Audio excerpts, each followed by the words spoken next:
ఈ మధ్య కాలంలో పిల్లల్లో ఆటిజం సమస్య పెరుగుతోందని చీపురుపల్లి ఏరియా ఆసుపత్రి పీడియాట్రిషియన్ డాక్టర్ రమేష్ కృష్ణ తెలిపారు.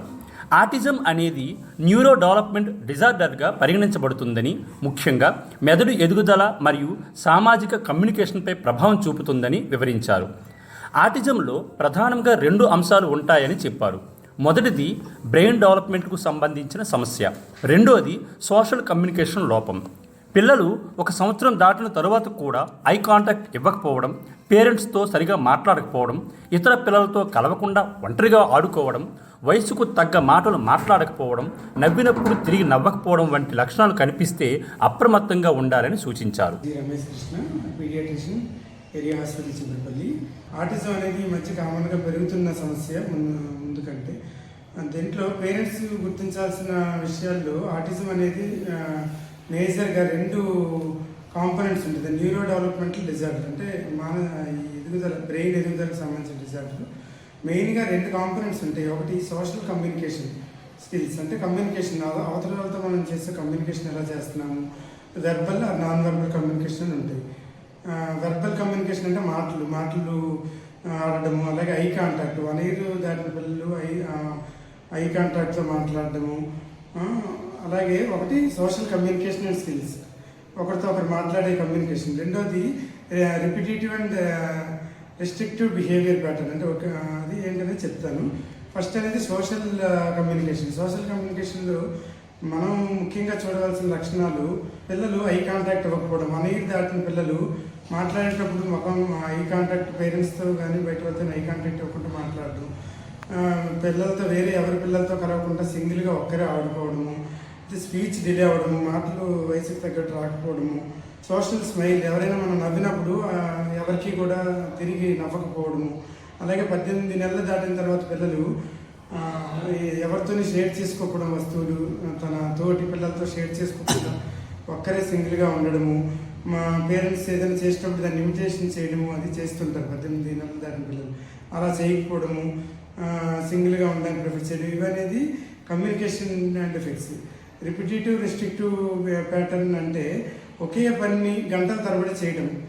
ఫర్ ఎగ్జాంపుల్, ఒక కారు తీసుకొని ఒక మూల కూర్చొని గంట దాటి కంటిన్యూస్గా ఒకే యాక్టివిటీ, మామూలుగా 5-10 నిమిషాల తర్వాత చేంజ్ చేస్తుంటారు పిల్లలు గేమ్ని, లేదంటే అక్కడి నుంచి మూవ్ అవుతుంటారు. అలా కాబట్టి ఒకే పని గంటల తరబడి రిపీటెడ్గా చేయడము, ఒకే లైన్ మీద అటు ఇటు గెంతడము, అదే పని గంటల తరబడి చేయడం, అలాగే రిపిటేటివ్గా ఒకే పని లోన్గా ఆడుకోవడం, ఇది అనేది ఆటిజం యొక్క లక్షణం. ఒకే ఆబ్జెక్ట్స్ని కంటిన్యూస్గా గంటల తరబడి ఒకే వస్తువుని చూడడము, డీవియేట్ అవ్వకుండా, ఇవన్నీ ఒక domain, restrictive or repetitive patterns. ఈ 2 డొమైన్స్లో లక్షణాలు ఉంటే ఆటిజం లక్షణాలే గుర్తించాలి. వీటిని ఎంత ఎర్లీగా గుర్తిస్తే, అంత తొందరగా ట్రీట్మెంట్ స్టార్ట్ చేస్తే రిజల్ట్స్ కూడా అంత ఎఫిషియెంట్గా ఉంటాయి. లేట్ అవుతున్న కొద్దీ రెస్పాన్స్ అనేది ట్రీట్మెంట్కి తక్కువగా ఉంటుంది. కాజెస్ అనేవి ఎక్కువగా జెనెటికల్ కాజెస్ ఉంటాయి. అంటే పర్టికులర్గా ఒక సింగిల్ కాజ్ అనేది ఉండదు. మల్టిపుల్ ఫ్యాక్టర్స్ ఎఫెక్ట్ అయ్యి బ్రెయిన్ డెవలప్మెంట్ అవడం వల్ల ఉంటాయి. ప్రీ టర్మ్స్లోని, లో బర్త్ వెయిట్లోని కూడా ఎక్కువ శాతము మామూలు పిల్లల కంటే ఎక్కువ శాతం ఆటిజం లక్షణాలు ఉండే అవకాశం ఎక్కువ. కామన్గా వచ్చే తల్లిదండ్రులకు వచ్చే అపోహ ఏంటంటే వ్యాక్సినేషన్ వల్ల వస్తుందని. వ్యాక్సినేషన్ వల్ల ఎక్కడ రాదు. వ్యాక్సిన్స్ అనేవి చాలా స్టడీస్ చేసిన తర్వాత ఎంతోమంది, వేల మంది, లక్షల మంది పిల్లల్లో వేస్తారు. ఎక్కడ స్టడీస్లో కూడా వ్యాక్సిన్ వల్ల వచ్చినట్టు అది లేదు. వ్యాక్సిన్స్ అనేవి కంప్లీట్గా సేఫ్. సో జెనెటికల్ కాజెస్ వల్ల, పేరెంట్స్ ఏజ్, బేబీ కనే ఏజ్, పేరెంట్స్ అప్పుడు ఎక్కువ ఏజ్, అడ్వాన్స్డ్ పేరెంటల్ ఏజ్ వల్ల కూడా ఒక కాజు ఆటిజం అనేది వచ్చే అవకాశం ఉంటుంది. దీన్ని ఎలా డయాగ్నోస్ చేయాలంటే, దీనికి బ్లడ్ టెస్ట్లు అవి ఏమి ఉండవు. ఆటిజం అనేది కంప్లీట్గా డెవలప్మెంట్ హిస్టరీ, బేబీ గ్రోత్ ఎలా ఉంది, డెవలప్మెంట్ ఎలా ఉంది అనేది చూసి దాన్ని బట్టి కొన్ని స్క్రీనింగ్ టూల్స్ ఉంటాయి, వాటిని బేస్ చేసుకొని చేస్తారు. ఇది అనేది ఒక మల్టీ డిసిప్లినరీ అప్రోచ్ ఉంటుంది. అంటే ఓన్లీ ఒక డాక్టర్ కాకుండా ఒక పీడియాట్రిషియన్ ఉండాలి, ఒక స్పీచ్ థెరపిస్ట్ ఉండాలి, ఒక సైకాలజిస్ట్, వీళ్ళందరూ కలిపి డయాగ్నోస్ చేయడము. దాని ట్రీట్మెంట్ కూడా అలాగే అందరి ఇన్వాల్వ్మెంట్ ఉంటుంది. 3 రకాలుగా ఉంటుంది.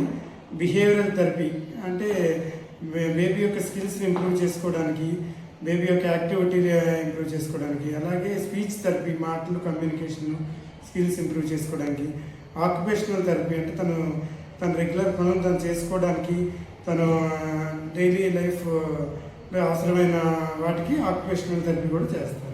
అలాగే మెడికేషన్స్ అనేవి ఆటిజం సపరేట్గా ఏముండవు.